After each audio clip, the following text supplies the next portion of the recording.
Bonjour, bienvenue pour votre formation GNU Linux. On se retrouve sur cette deuxième vidéo pour installer notre système. La dernière fois, je vous avais un petit peu fait une présentation du projet GNU, on avait parlé du noyau Linux, je vous avais fait tout un tas de, on va dire un tas de détails sur l'intérêt qu'il peut y avoir à utiliser un tel système d'exploitation par rapport au système que vous avez l'habitude d'utiliser peut-être comme Windows ou macOS et peut-être même d'autres. Et dans cette vidéo, je vais vraiment entrer un peu plus dans le détail puisque nous allons installer notre système. Donc on va le faire de manière virtualisée, c'est-à-dire qu'on va pas l'installer physiquement sur le disque dur, mais via un logiciel. Comme ça, vous pourrez en fait faire vos tests et même si vous faites une bêtise ou vous faites des tests dessus, il n'y a pas de souci, ça ne va pas causer de problème. Ça aura absolument aucun risque en fait pour le système que vous avez déjà d'installer sur votre PC.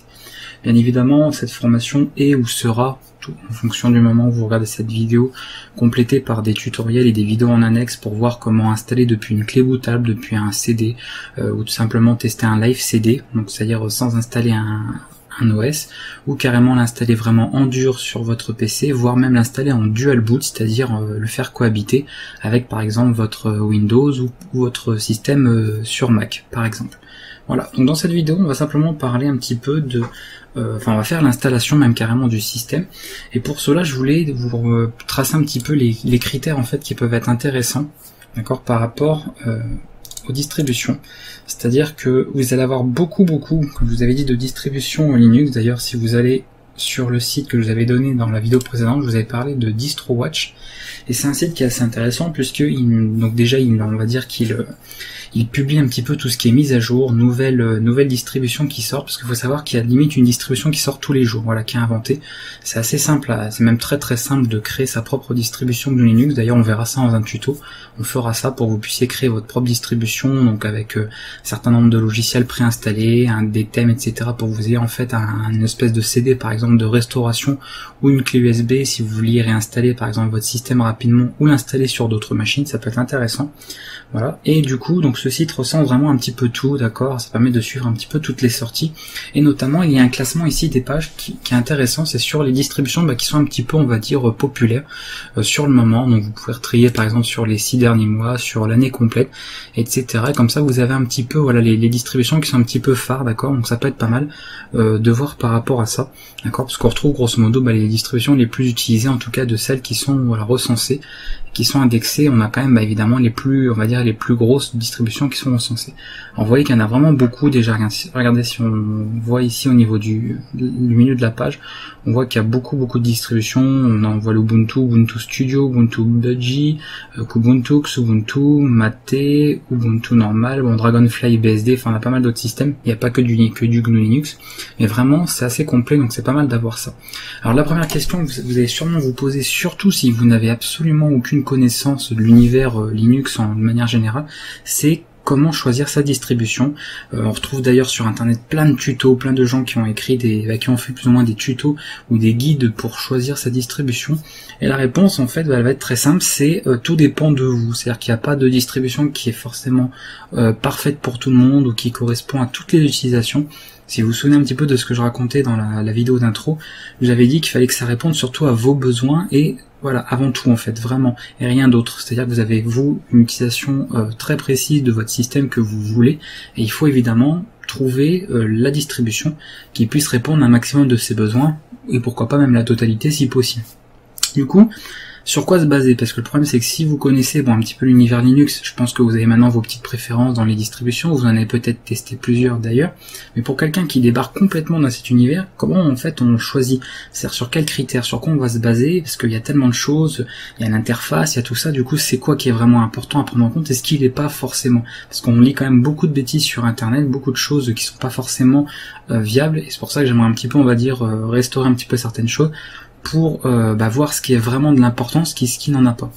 Le premier point, selon moi, et c'est pour ça que je voulais vous ramener sur ce site-là, et sur lequel vous devriez vraiment vous attarder, c'est sur le maintien et le support d'une distribution. C'est-à-dire que si vous avez un système Linux qui est maintenu par 3-4 personnes, c'est pas dit que dans 6 mois, dans un an, la distribution existe encore ou soit encore mise à jour. Le problème, c'est que si vous comptez l'utiliser de manière régulière, bah, vous allez installer un système, et si 6 mois plus tard, le système est abandonné, tout simplement, il n'y aura plus de mise à jour. Ça risque d'être un petit peu embêtant pour mettre à jour les logiciels, ou alors il faudra passer par des techniques un peu plus manuelles, c'est-à-dire prendre les codes sources des programmes, donc je parle des programmes bien évidemment qui sont pas propriétaires, et de les recompiler à la main. Alors si vous êtes développeur, programmeur, ça vous poserait pas de soucis, et encore, parce que ça peut être assez long sur certains gros programmes, rien que compiler un Firefox, ça peut prendre plusieurs minutes, même sur un gros PC. Alors imaginez quelqu'un qui est pas du tout habitué à l'informatique, s'il doit commencer à recompiler ses propres logiciels, il a pas fini. Donc c'est juste impensable de penser à ça.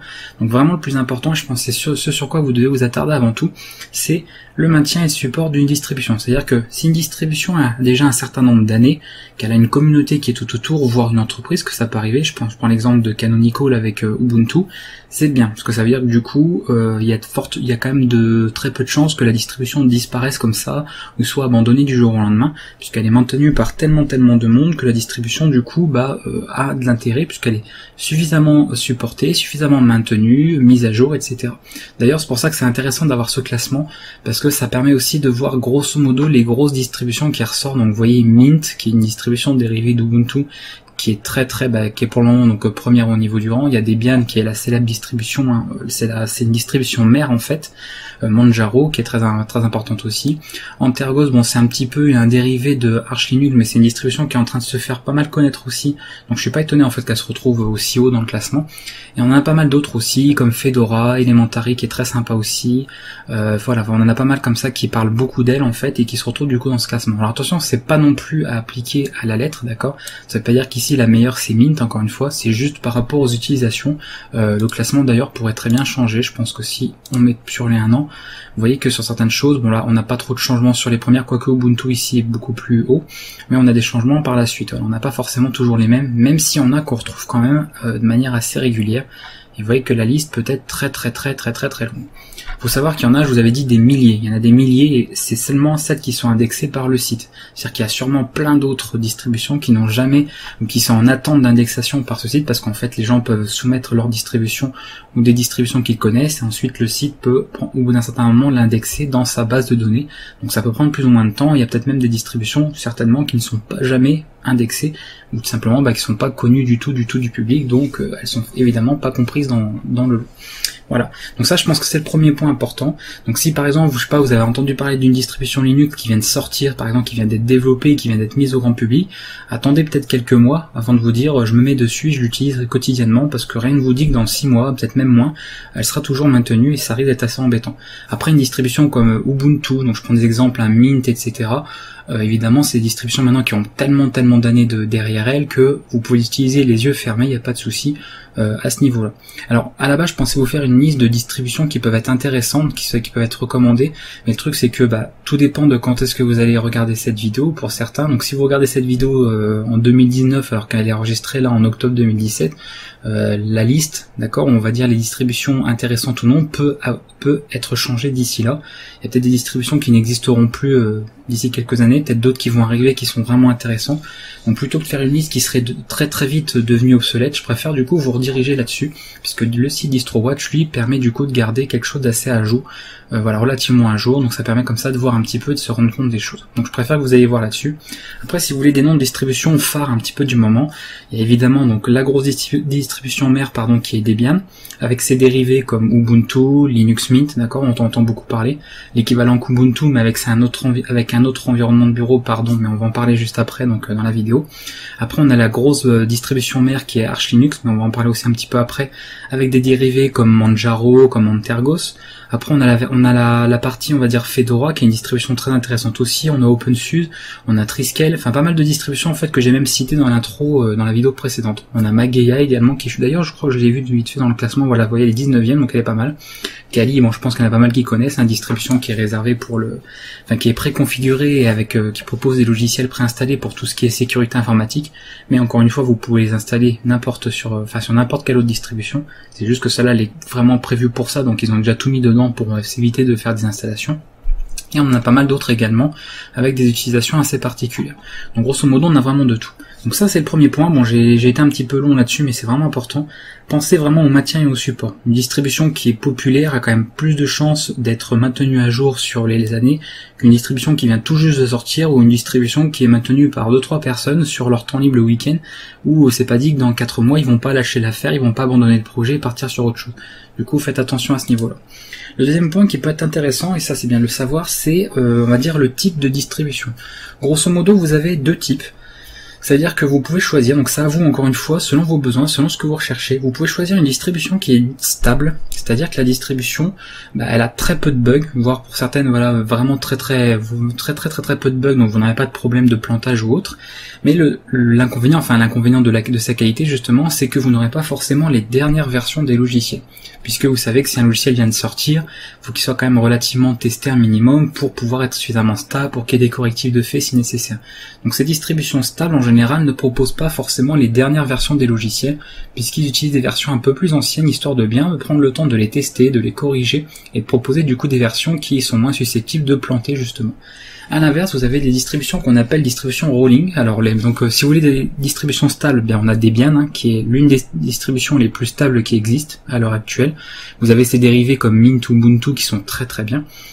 Fedora par exemple, très bonne distribution stable aussi, OpenSUSE, etc. Après, si vous voulez une distribution qui est plus rolling, donc ça c'est l'inverse en fait, c'est la distribution mère qui est Arch Linux et ses dérivés comme Manjaro, comme Antergos du coup. Donc ça c'est une distribution, c'est-à-dire qu'il va proposer les dernières versions des logiciels. Par exemple, s'il y a une nouvelle version du navigateur web Firefox qui sort, et vous allez a priori devoir pouvoir la télécharger sous quelques heures, quelques jours au grand maximum sur ce genre de distribution. En revanche, par exemple, sur une Debian ou sur une Ubuntu, vous aurez peut-être une version, vous aurez peut-être 2-3 versions plus anciennes par rapport à celle qui vient de sortir. Voilà la différence en fait. Donc à vous de choisir. Soit vous préférez vraiment un système complètement stable qui a le moins de chances de planter, d'avoir des problèmes, mais vous aurez des logiciels un petit peu plus anciens, et du coup, vous pouvez vous tourner vers une distribution dite stable. Sinon, vous voulez une distribution qui soit le maximum à jour, d'accord, avec le plus à jour possible avec les logiciels les plus récents. Et dans ce cas-là, il faudra plutôt vous tourner vers des solutions comme Arch Linux, tout ça. Alors, encore une fois, je vais pas vous montrer, je vais pas vous faire un détail de chaque distribution. Je vous ai donné quelques noms. Vous pouvez faire des recherches. Vous avez plein de noms ici. Au pire, vous regardez sur Internet Mint à quoi ça correspond, Debian. En général, c'est précisé si chacune de ces distributions est en version stable ou en version rolling, sachant qu'il y en a qui peuvent être en plusieurs versions. Debian, par exemple, on peut l'avoir en version stable et on peut l'avoir en version testing, qui est une version en fait vraiment pas stable du tout, donc c'est tout l'inverse, mais avec des versions beaucoup plus à jour et récentes sur les logiciels. Arch Linux, c'est un petit peu la distribution rolling release, justement, c'est-à-dire avec que des trucs complètement à jour, mais qui du coup peut rencontrer des soucis si vous savez pas ce que vous faites.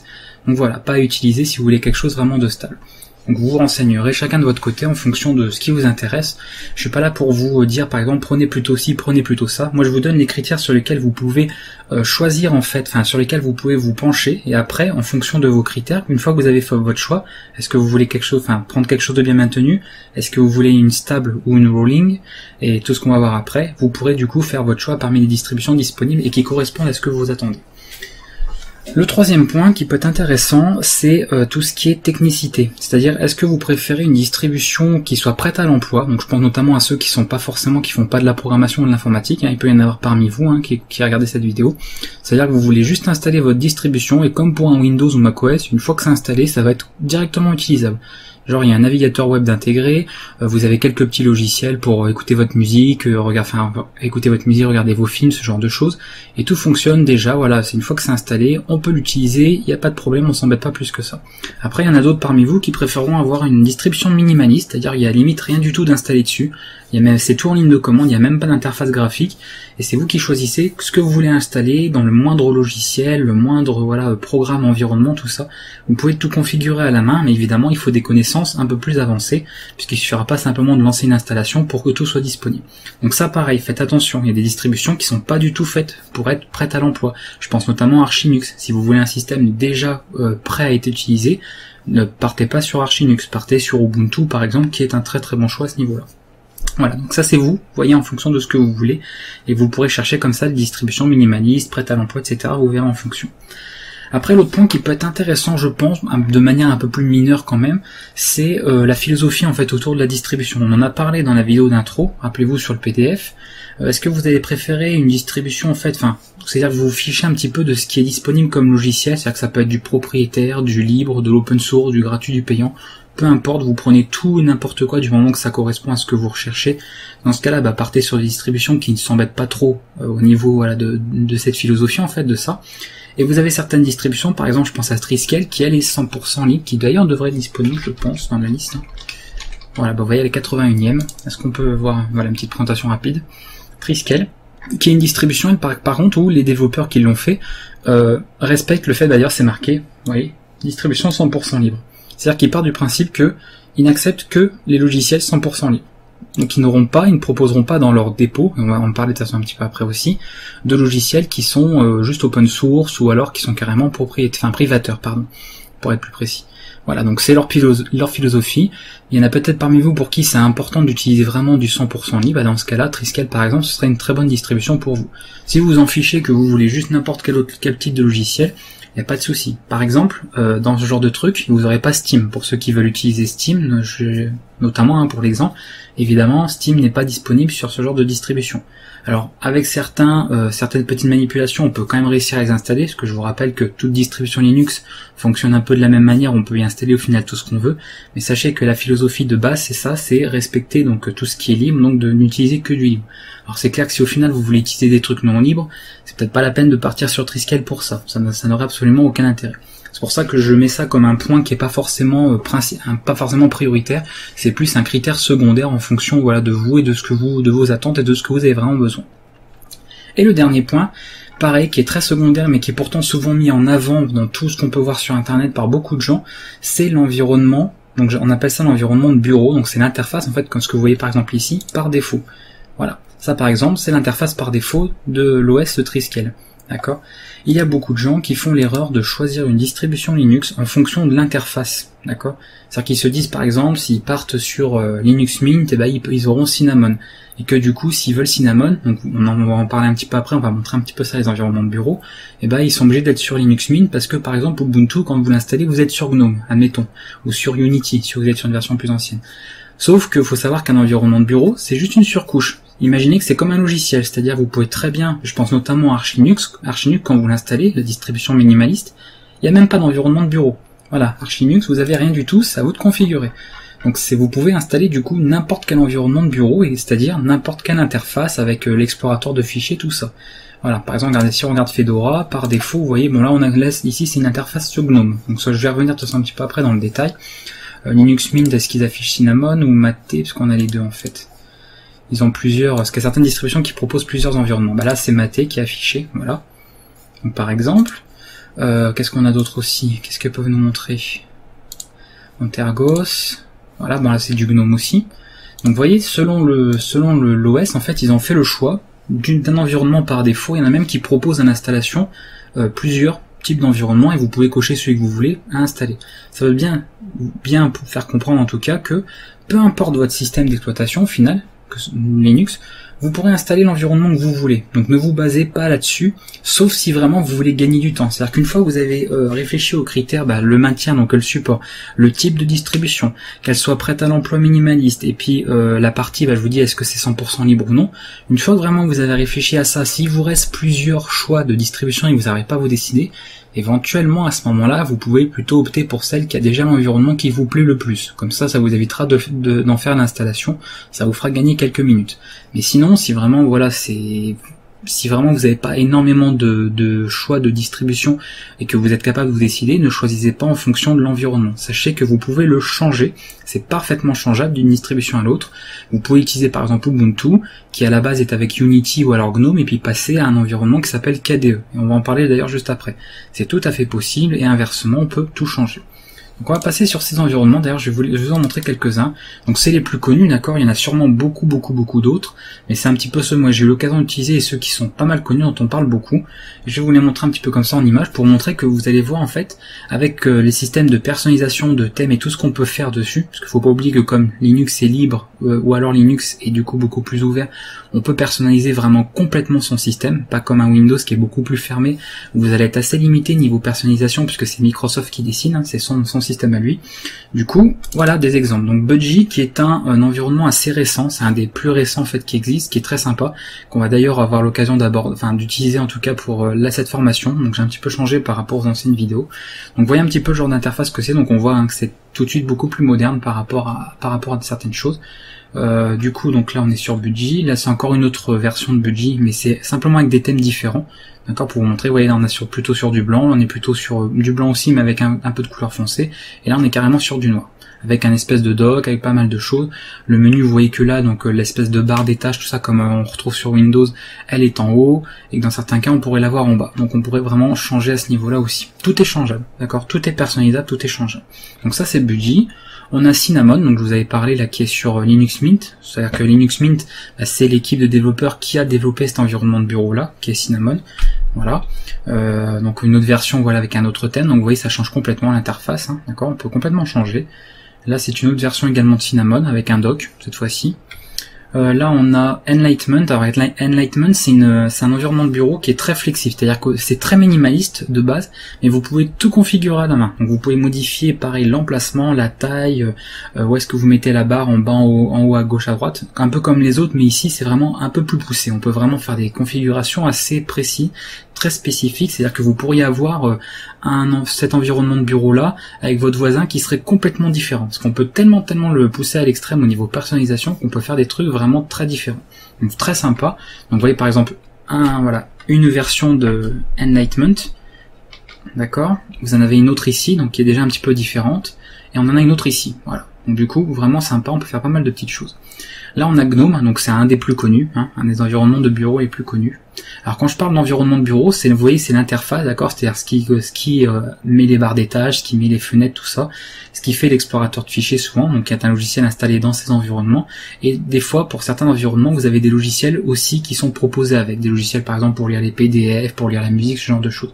Mais l'environnement de bureau en lui-même, si on va être vraiment très précis, c'est l'interface en fait, d'accord. C'est l'interface qui fait quand vous démarrez, vous arrivez sur une espèce de votre fond d'écran avec des barres des tâches, des trucs comme ça, des icônes, etc. C'est ça en fait l'environnement de bureau.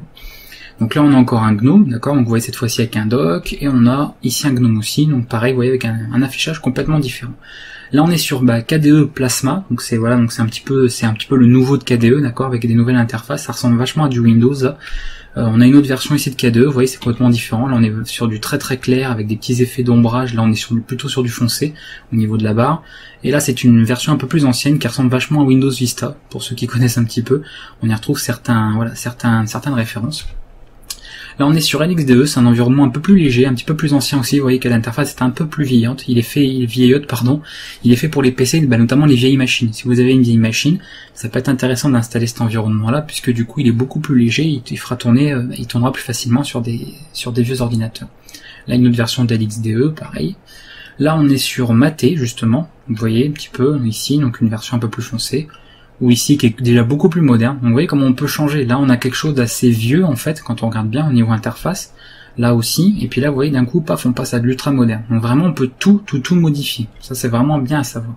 Là on est sur du OpenBox, donc c'est pareil, c'est comme pour Enlightenment, on peut vraiment tout modifier, c'est très personnalisable. Par défaut on a cette espèce de truc là en fait, vous voyez. Vous pouvez faire un clic droit, ça ouvre un espèce de menu avec des sous-menus, et puis après on peut modifier plein de choses. On peut afficher des infos, on peut mettre des barres ou non, on peut vraiment gérer tout un tas de choses. C'est très minimaliste de base, mais du coup on peut vraiment configurer à l'extrême. C'est très sympa. Encore un OpenBox, donc là vous voyez c'est encore différent.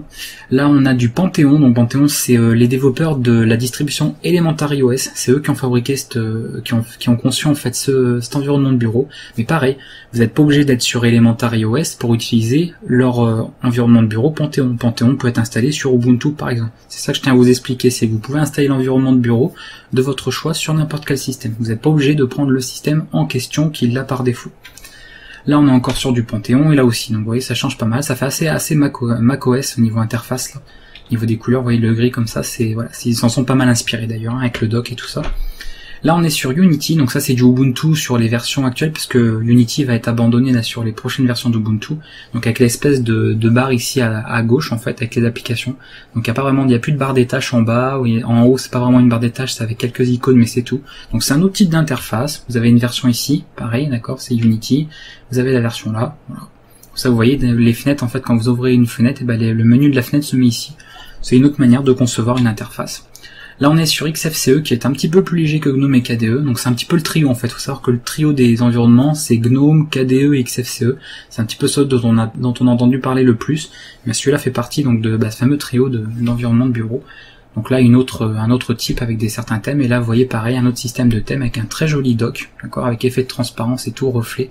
Vraiment très sympathique, on peut faire des choses vraiment très sympas. Et c'est tout pour les environnements de bureau que je voulais vous montrer, donc les principaux. Donc j'ai été un petit peu long aussi là-dessus, mais je pense que c'était pas mal pour vous montrer que peu importe l'environnement de bureau, au final vous allez pouvoir le personnaliser comme vous voulez.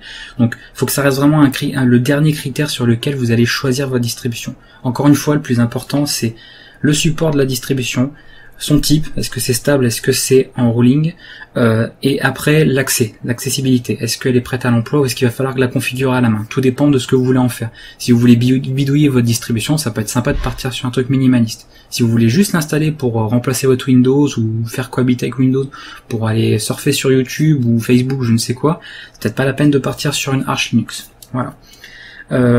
Puis je pense que là-dessus c'est pas mal, on a dit un petit peu tout ce que je voulais vous dire. J'avais mis divers, j'avais fait un dossier divers pour montrer d'autres environnements, voilà, pas forcément très connus, mais qui sont pas mal aussi, qui sont bien à connaître en tout cas. Il y a HelloCab, il y a lui c'est étoilé, alors je le connaissais pas celui-là, je l'ai découvert en faisant des petites recherches, comme quoi vous voyez on en découvre tous les jours.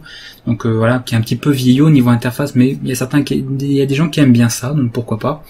Et là on a LXQT, donc ça je connais LXQt, mais voilà je l'ai mis ici puisque c'est pareil, il est un petit peu moins répandu quand même que les autres, mais très sympa aussi au niveau affichage, ça ressemble un peu à du KDE sur certains points, plutôt sympa. Et là on a RazorQt, pareil, qui est assez connu aussi, mais bon, qui est moins utilisé, un peu plus vieux. Voilà, donc je voulais vous les montrer. Donc ça c'est des petits points que je voulais faire là-dessus, et je voulais terminer sur une dernière chose, c'est tout ce qui est système personnalisation. Vous savez, comme je l'ai dit, que c'est beaucoup de l'open source ou du libre sur Linux, et du coup, contrairement à des systèmes comme macOS ou Windows, vous allez vraiment pouvoir pousser au maximum. En tout cas, vous allez pouvoir surtout personnaliser sans risquer de corrompre ou de venir entacher la stabilité du système. Parce qu'il faut savoir que sur Windows, par exemple, vous avez des logiciels qui permettent de personnaliser l'interface, de pouvoir modifier la barre des tâches, le petit rond là du menu démarrer, tout ça. Mais la plupart du temps, ça va pas forcément marcher tout le temps, ou alors ça va causer des bugs, ça va créer des soucis d'instabilité. Bref, c'est pas très pratique, tout simplement parce que Microsoft à la base ne veut pas qu'on modifie son système. Je vous rappelle, c'est un système fermé. Et il y a certaines personnes qui ont quand même outrepassé ça. Et du coup, bon bah voilà, ça marche, tant que ça marche, ça va, mais dans certains cas, il y a des petites choses qui ne marchent pas tout le temps, ou alors il y a des bugs, il y a des instabilités, donc c'est pas forcément génial. Là, l'avantage au niveau de la personnalisation sur Linux, c'est comme tout est ouvert, d'accord, que c'est parfaitement autorisé, on n'a pas besoin de toucher en fait aux fichiers du système pour pouvoir modifier l'interface, c'est simplement des surcouches, c'est-à-dire que l'environnement de bureau par exemple c'est pas forcément lié au système, d'accord, vous n'allez pas toucher des fichiers du système pour changer ne serait-ce par exemple que les icônes de votre PC, d'accord, c'est vraiment une surcouche, donc pas de problème, on peut créer des thèmes, on peut créer ses propres icônes, vous pourriez si vous voulez vous-même créer vos propres icônes sur votre propre système, votre type de dossier, vos fonds d'écran, votre barre des tâches, votre menu, enfin vous pouvez vraiment tout créer de A à Z. Et du coup, pour vous donner un petit peu envie, tout simplement, parce qu'il y a peut-être des gens qui vraiment découvrent l'univers Linux, je voulais vous montrer quelques petites interfaces qu'on peut retrouver pour que vous voyez vraiment que c'est tellement varié qu'on peut retrouver des interfaces et des environnements complètement différents de l'un à l'autre. Donc je vous montre ça rapidement, et il y en a quelques-unes, surtout sur les dernières, qui utilisent un programme qui s'appelle Conky. Le programme Conky permet en fait de gérer des affichages par-dessus en fait le bureau. Ça permet par exemple d'afficher la température de son processeur ou de ses composants, ou d'afficher un lecteur média, d'afficher des photos, ce genre de choses. Et vous allez voir qu'il y en a qui ont fait des trucs vraiment très sympas, et on verra ça sous forme de tuto. Je vous ferai des tutos pour utiliser notamment Conky et personnaliser en fait votre Linux de manière très poussée pour ceux qui aiment bien, voilà, les petits trucs un peu gadgets. Donc je vous montre quelques interfaces sympas qui sont assez, qui peut-être vous inspireront et vous donneront peut-être envie justement de certaines choses. Donc là vous voyez c'est très flat au niveau design, d'accord, très sympa pour ceux qui aiment bien un petit peu les effets modernes, effets un peu plats de maintenant. On a ça, donc vous voyez là on change complètement de registre, une écriture un petit peu toute petite comme ça, un petit peu digitale, un peu informatique justement. Là on est sur, alors attendez, oula j'ai passé trop de trucs là, on va revenir depuis le début, j'ai été trop vite. Voilà, donc on a ça. Là on a carrément donc une copie en fait, hein, voilà, ils ont refait Mac OS X, d'accord, tout simplement. Vous voyez qu'on peut reproduire ça. Là on a un système, vous voyez, un peu plus sobre, on a une couleur d'un ton un peu marron, un peu rouge. Très sympa aussi, là c'est un peu plus des tons un petit peu plus froids. Donc vous voyez, on peut vraiment changer complètement l'environnement. Ici on retrouve un peu l'effet aéro, hein, de Vista ou de Windows 7 de l'époque. Là c'est assez gris, hein, donc tout ce qui est gris noir. Là on a quelque chose de beaucoup plus foncé, mais pareil, très sympa. Donc selon, comme je dis, après c'est selon les goûts et les préférences, hein, encore une fois. On a ce genre d'interface là, donc ça utilise OpenBox ou Alignment, vous voyez, hop. Pas mal de petites choses. On a ça, donc là c'est du conquis, ça, vous voyez. Conquis, on peut afficher l'heure, on peut afficher la taille des disques, tout ça. Et on peut faire des espèces d'overlays, c'est illimité. Vous pouvez vraiment personnaliser à l'infini, faire comme vous voulez, afficher ce que vous voulez. Vous allez voir de toute façon les trucs qui ont été faits, c'est vraiment très sympa. Donc voilà un Arch Linux avec pareil, donc du conquis et certains affichages de données ou de code. Ça en fait, vous voyez, c'est un éditeur qui est affiché dit simplement ici. Donc vous voyez, il n'y a même pas de bouton, il n'y a rien, enfin on peut vraiment tout modifier. On a ça, donc pareil, toute la barre ici, ça c'est un petit conquis ici, voilà. On a ceci, voilà, donc vous voyez, là on peut carrément dans le jeu vidéo, donc très sympa aussi. D'ailleurs, on voit que là c'est affiché Conquis Manager, donc on voit que la personne a utilisé Conquis pour faire ça. Donc très sympa également. On a ça, donc oui, là vous êtes sur un système d'exploitation Linux, voilà, donc bon, ça fait très gadget, hein, je suis d'accord, il y a des gens qui n'en auront pas l'utilité, mais c'est pour montrer vraiment qu'on peut pousser ça à l'extrême, d'accord, c'est-à-dire que vous pourriez avoir ça affiché sur un écran 27 pouces sur votre PC, il n'y a pas de problème, d'accord, c'est tout à fait possible, et c'est vraiment très sympa au niveau rendu, on peut avoir des trucs assez efficaces. Là la personne a mis un explorateur, il a géré au niveau de la température, sûrement pour le débit, les espaces d'île, enfin vous voyez là il y a son petit lecteur musique, donc pas besoin d'ouvrir des logiciels, tout est disponible en fait directement sur l'écran. C'est plutôt sympa. Là on est carrément sur de l'Iron Man, donc là c'est limite futuriste, donc pareil, un petit logiciel en raccourci, température, les accès, tout ça machin, enfin pas mal de petits trucs. Et là d'ailleurs on dirait que c'est du Windows, là c'est pas du Linux, mais passons. Là justement vous avez l'exemple, on va dire l'équivalent un petit peu de Conquis Linux sur Windows qui s'appelle Rainmaker, ce que je l'ai vu afficher là, puis je vois que c'est affiché Windows, Build, etc. Mais c'est pour montrer voilà que dans tous les cas, il y a certains logiciels comme ça de personnalisation qui permettent de pousser vraiment les trucs à l'extrême. Donc là c'est du Windows exceptionnellement, donc désolé pour j'ai glissé une image Windows parmi celles-là, mais peu importe, de toute façon, ça montre vraiment les possibilités de personnalisation. On a ça aussi très sympa, très sobre, sur Elementary. On a ça, vous voyez que là c'est vraiment très épuré, hein, on a juste la petite barre du haut et puis c'est tout. On a ça aussi, plutôt sympa. Alors là c'est complètement, on se croirait dans un film, là avec des commandes de partout, des diagrammes, enfin, plein de choses. Ici aussi, très futuriste, là c'est un peu plus sobre aussi, un peu effet un peu manga, etc. Là on est sur quelque chose de beaucoup plus gris, donc pareil, hein, petite interface conquis ici, là on voit Ubuntu, donc c'est une distribution Ubuntu mais sous environnement KDE. Voilà, et puis ça aussi, voilà, plutôt sympa, ça et ça. Avec un petit dock, pareil, assez sobre et tout, assez foncé. Donc vous voyez, on peut vraiment personnaliser à l'infini, il n'y a vraiment aucune limite après. Il y a déjà en plus plein de thèmes qui sont déjà disponibles, et c'est évidemment disponible pour la très grande majorité, pour pas dire tous, gratuitement sur internet, que ce soit pour les icônes, les fonds d'écran, les thèmes de fenêtres, vous savez, les thèmes de fenêtres c'est ça en fait, c'est ce qui fait les fenêtres comme ça, l'entourage, les couleurs, etc. Vous pouvez trouver plein de ressources sur internet déjà disponibles, donc vous pourrez comme ça télécharger ce qui vous intéresse et personnaliser vraiment selon vos goûts et vos préférences. Donc c'est plutôt sympa. Voilà, donc passé cette grosse partie, donc cette vidéo, hein, de toute façon vous attendiez qu'elle allait être un petit peu longue puisqu'il y a quand même beaucoup de choses à dire. Maintenant je vous ai un petit peu donné quelques critères vraiment importants sur le choix de votre distribution. J'ai évidemment pour cette formation fait le choix d'une distribution, c'est pas forcément évident parce que je voulais quelque chose d'assez sympathique et surtout assez accessible, parce que je sais bien qu'il y en a beaucoup qui sont débutants et c'est l'intérêt de toute façon de cette formation. On est d'accord, quelqu'un qui est déjà expert sur Linux, mes vidéos lui seront pas tellement utiles, donc c'est vraiment accessible avant tout pour les débutants, même si par la suite on abordera des choses comme de la programmation, l'utilisation de la ligne de commande, tout ça. Alors je le dis tout de suite, hein, par avance, pour ceux qui voudront juste se contenter d'une utilisation tout à fait standard de Linux, vous pourrez regarder les premières vidéos de la formation. On verra des choses comme comment installer des logiciels, supprimer, comment aller sur internet, tout ça, enfin vraiment des choses tout à fait basiques. Donc ceux qui veulent juste avoir une utilisation standard, vous pourrez vous contenter de ces vidéos.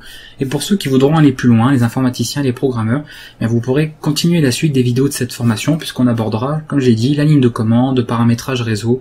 Bon ça on verra des choses standards même pour les autres, mais on veut dire des choses beaucoup plus avancées comme de la programmation, configuration manuelle de fichiers, lignes de commande, tout ça, et de la programmation de scripts. Donc on verra notamment faire avec le langage Bash, faire des scripts shell, voilà, pour automatiser des tâches, et on verra tout simplement le langage. On apprendra à travailler avec le langage Bash pour étudier les variables, étudier comment faire des boucles, comment faire tout ça. Donc vraiment comme un langage de programmation, comme ce que vous avez pu voir sur d'autres formations. Voilà. Alors pour cette formation, du coup, j'ai fait un choix.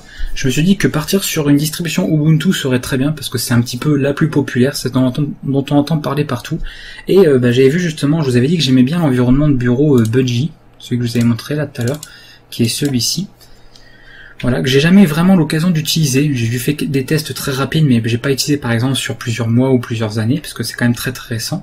Et du coup, je me suis dit pourquoi pas partir sur un Ubuntu Budgie. Donc à la base, je voulais l'installer sur une Ubuntu standard, et puis j'ai vu qu'en fait Ubuntu proposait une version spéciale où ils avaient déjà mis Budgie dessus, donc pourquoi pas le prendre comme ça, voilà. Donc si vous voulez absolument ne pas rencontrer de soucis au niveau de cette formation, que vous êtes vraiment débutant, d'accord, néophyte, que vous avez peur de vous perdre tout ça, je vous invite à prendre exactement la même version que moi. Donc vous cherchez Ubuntu Budgie, d'accord, sur internet, et vous trouverez les ISO sur le site officiel de Ubuntu. Alors même si vous n'avez pas exactement la version comme moi 17.10, c'est pas grave, d'accord. Si vous prenez la 17.04, c'est pas grave non plus. L'intérêt, c'est que vous ayez au moins Ubuntu avec l'environnement Budgie, histoire de pas vous perdre, puisque c'est celui qu'on va utiliser tout au long de la formation, d'accord. Donc après, si vous êtes habitué avec Linux, etc., que vous êtes sur Fedora, sur OpenSUSE, sur Arch Linux, pas de souci, vous pourrez faire exactement suivre la même chose. Que je vous rappelle que Linux, c'est pareil d'un système à l'autre, que ce soit pour le terminal, pour tout ça. Mais ici, voilà, au moins on part sur un système avec un certain type de gestionnaire, avec un certain environnement de bureau par défaut.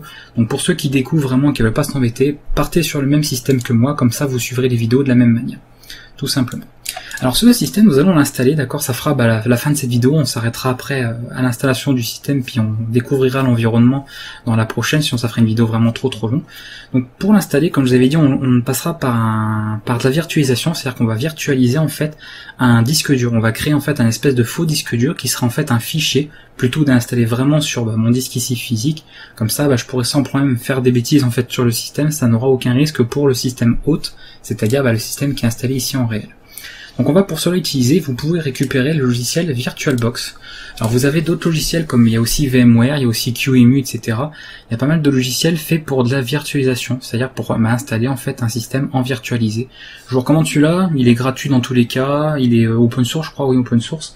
Des fois je confonds certains logiciels entre libre et open source, mais lui, il est open source, donc très sympa, d'ailleurs oui, il est en licence GPL. Donc vous pouvez utiliser lui, il fonctionne très très bien, il n'y a pas de souci. Après il y en a qui préfèrent VMware, donc vous prenez celui que vous voulez si vous connaissez déjà un peu la virtualisation. Si vous ne connaissez pas, partez là-dessus, vous allez donc sur le site virtualbox.org, vous allez sur le lien de download, bon sauf si d'ici là, au moment où vous regardez la vidéo le site a changé, mais peu importe, et vous voyez ici les packages, donc pour Windows, OS X, Linux, vous avez tout ce qu'il faut. Du coup voilà, on va pouvoir partir là-dessus. Donc une fois que vous avez télécharger, vous installez comme n'importe quel logiciel, moi évidemment c'est déjà fait donc je vais pas le refaire ici, et vous pouvez ensuite lancer votre petit logiciel VirtualBox qui aura ce genre d'interface là. Et nous allons définir créer un nouveau système. Donc je vais faire nouvelle machine, je vais l'appeler formation Linux dans mon cas. Ici, vous choisissez évidemment Linux. Alors, ça n'a pas tellement d'importance. Il faut savoir que ce que vous choisissez ici comme type, le type, c'est quand même plutôt bien de choisir le bon. Donc, Linux, c'est pas Windows, parce que c'est un peu embêtant.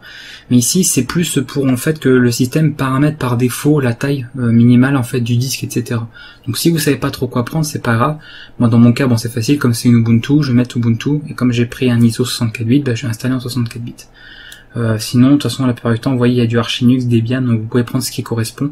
Et si rien ne correspond, vous prenez tout simplement ceci, vous voyez, Linux, etc. Vous prenez genre ça, 64 bits, et il n'y aura pas de souci, d'accord. Donc vous embêtez pas avec ça. Hop. En fait, ça va simplement changer les options qu'il va y avoir juste après, là, quand on va appuyer sur suivant, et comme de toute façon, on va les régler manuellement. Voilà, parce que même là, pour du Ubuntu 64 bits, je trouve que les valeurs qu'il met par défaut, elles sont un petit peu légères. Voilà, donc une fois que je fais suivant, là il me demande donc la taille mémoire que je veux utiliser, c'est-à-dire la mémoire RAM que je veux allouer en fait pour ma machine virtuelle. Donc moi j'ai 32 Go sur mon PC, donc j'ai de la marge, et du coup ici pour l'OS virtualisé, je vais lui réserver 8 Go en fait pour qu'il tourne vraiment tranquille. Donc hop, 8192, et ce sera bien. Ici, vous faites créer un disque dur virtuel, vous embêtez pas. Je suis pas là pour, je vous fais pas un tuto sur VirtualBox, hein, d'accord. C'est éventuellement on pourrait faire ça sur une autre vidéo, mais là, je suis vraiment, voilà, c'est simplement pour installer Linux en virtualisé. Donc je vous montre pas tout le détail de VirtualBox. Vous pouvez suivre ici les instructions, mais si vous connaissez déjà, bon de toute façon vous savez faire. Donc on crée le disque dur virtuel, donc on choisit le VDI, parce que c'est le format VirtualBox qui sera bien pratique à utiliser. Alors ça, la petite différence, c'est que dynamiquement alloué, c'est-à-dire que par exemple, si on crée un disque virtuel, donc qui fera 20 et qu'on décide qu'il fasse 20 Go, il va pas faire tout de suite 20 Go en fait. Il va faire la taille du système que vous allez installer, et il va pouvoir s'agrandir au fur et à mesure que vous installerez des trucs dessus, jusqu'à, voilà, 20 Go, donc il ne pourra pas les dépasser. Si vous choisissez taille fixe, par contre, si vous choisissez 20 Go, il va créer directement une image de 20 Go. Donc moi, je mets dynamiquement l'alloué, c'est beaucoup plus pratique. Et là, je choisis la taille. Donc vous voyez ici, mais que 10 Go, c'est franchement pas beaucoup, je trouve, pour un Linux. Même si, bon, ici c'est pour la formation que je crée ce système. Mais moi, je vais mettre 25 Go, c'est quand même mieux.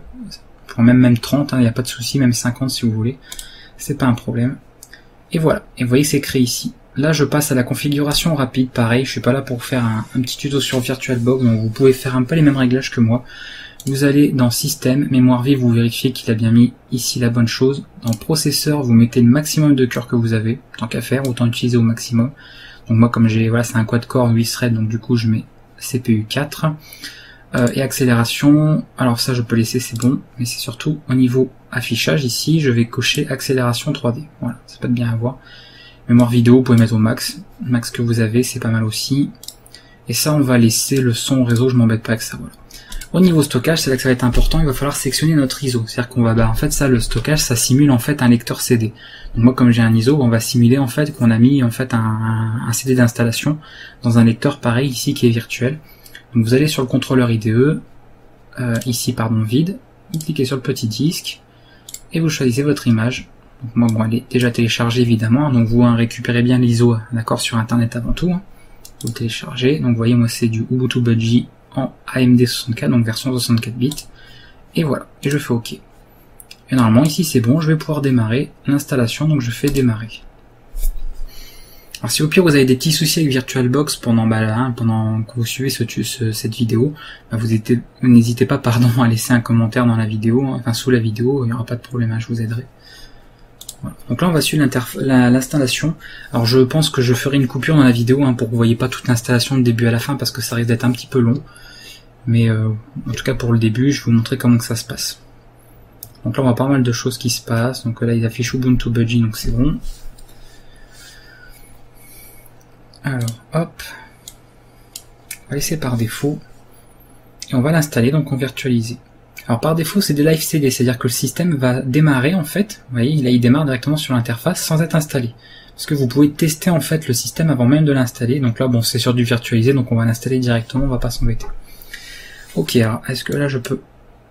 Est-ce qu'il prend par défaut? Non, ça c'est par rapport à VirtualBox, ouais, c'est pour la résolution, il faut installer les add-ons.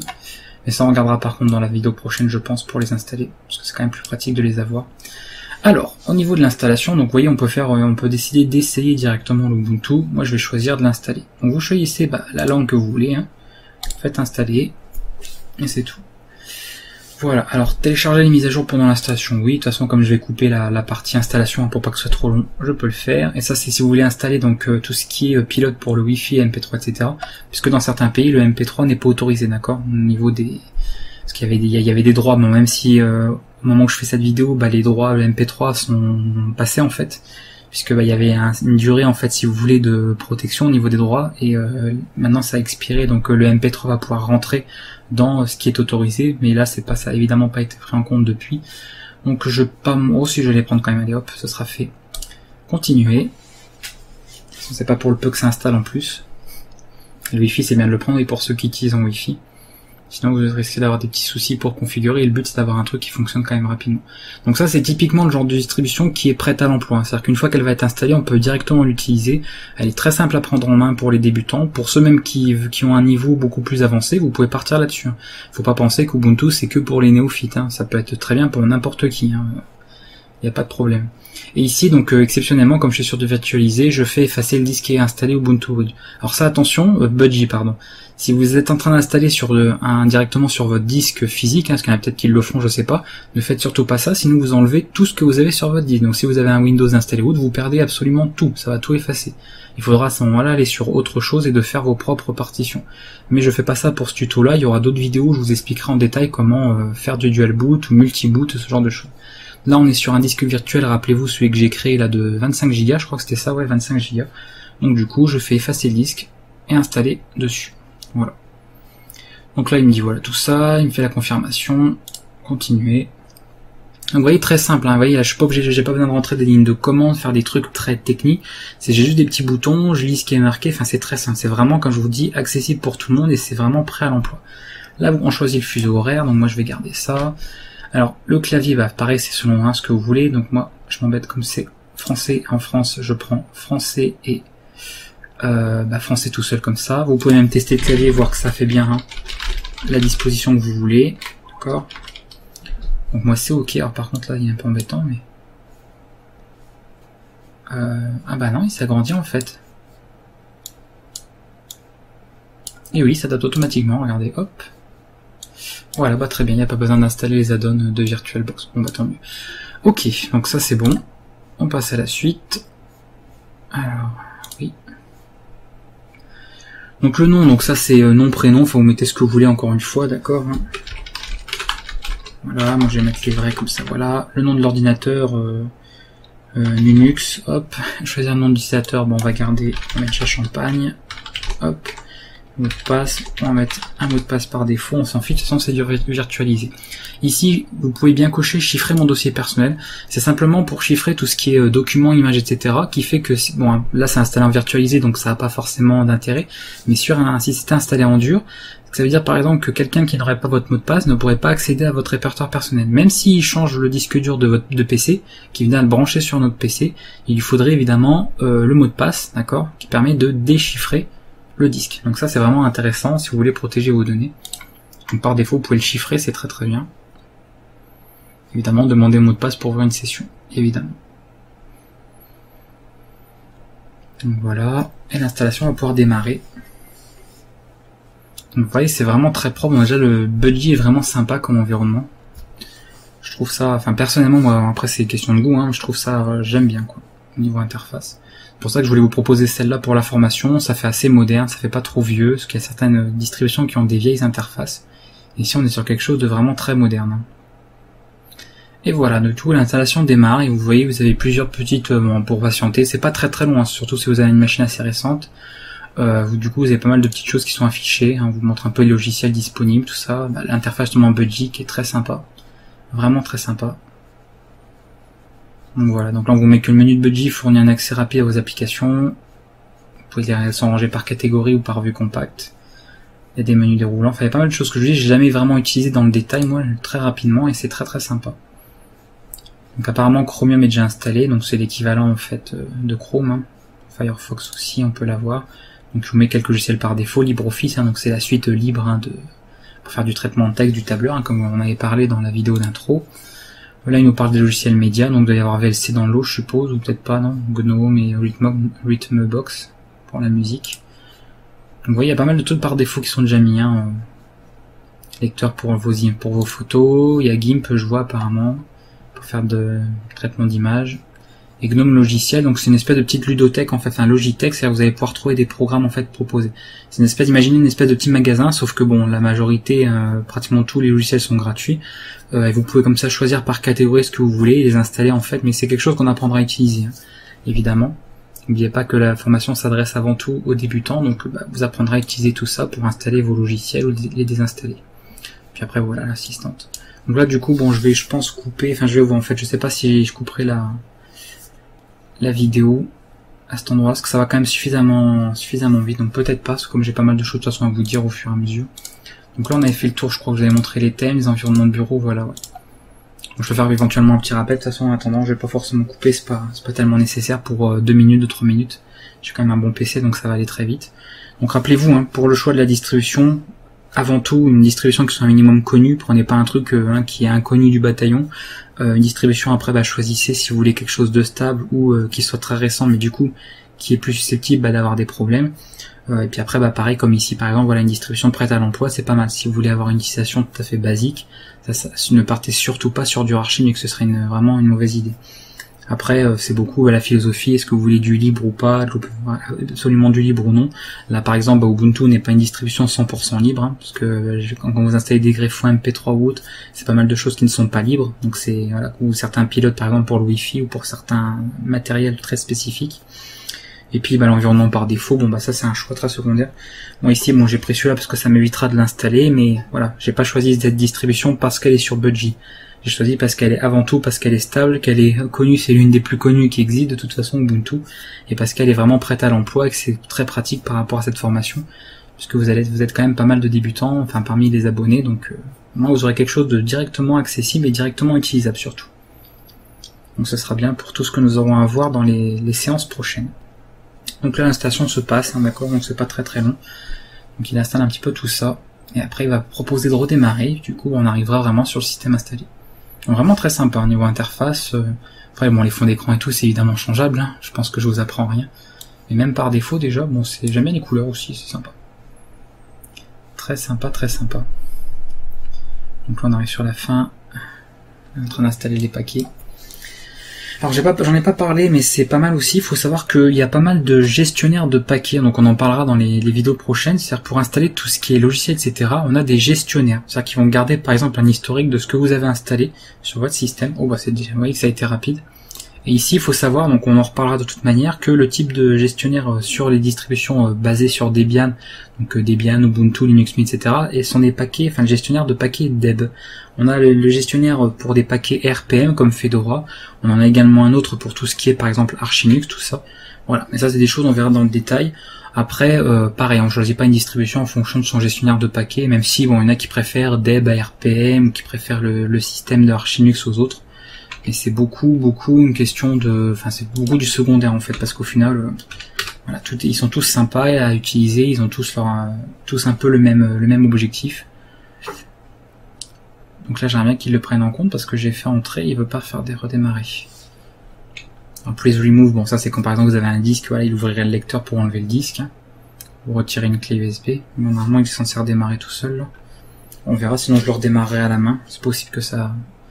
C'est comme c'est du virtualisé, c'est possible que là il déconne un petit peu à ce niveau-là. Mais c'est pas grave. De toute manière, il est installé, donc on va le redémarrer.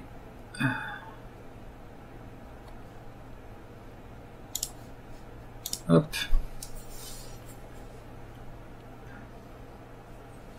Donc normalement il va basculer directement dessus. Sinon il faudra peut-être que je l'enlève. Alors je vais pas faire comme ça. Attendez. On va faire extinction pardon, la machine.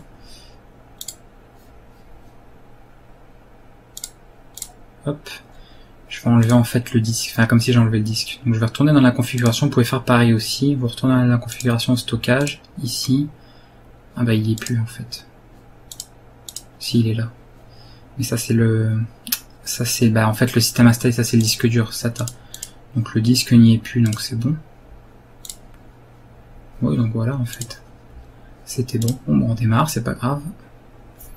Il l'avait enlevé tout seul, comme un grand. Parce que je sais que sur certaines anciennes versions de VirtualBox, ça s'enlevait pas tout seul. Donc vous voyez, ah bah c'est bon. Voilà, donc vous arrivez sur cette interface, c'est le Grub, d'accord. Donc c'est marqué d'ailleurs ici, GNU Grub. Donc vous voyez, c'est fait par GNU. C'est ça quand je vous dis qu'on parle de GNU Linux. Parce que voilà, Grub a été créé par GNU en fait, ça fait partie de ça.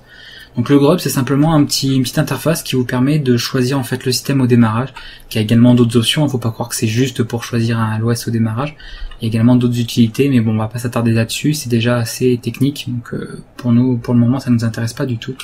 Donc vous pouvez démarrer directement ici, avec la touche entrée, et c'est parti. Voilà, donc le système est installé, on va attendre qu'il arrive sur l'interface, voir que tout est bon, que ça n'a pas planté quoi qu'est-ce. Surtout que ça s'est bien installé, parce que c'est ça qui est important.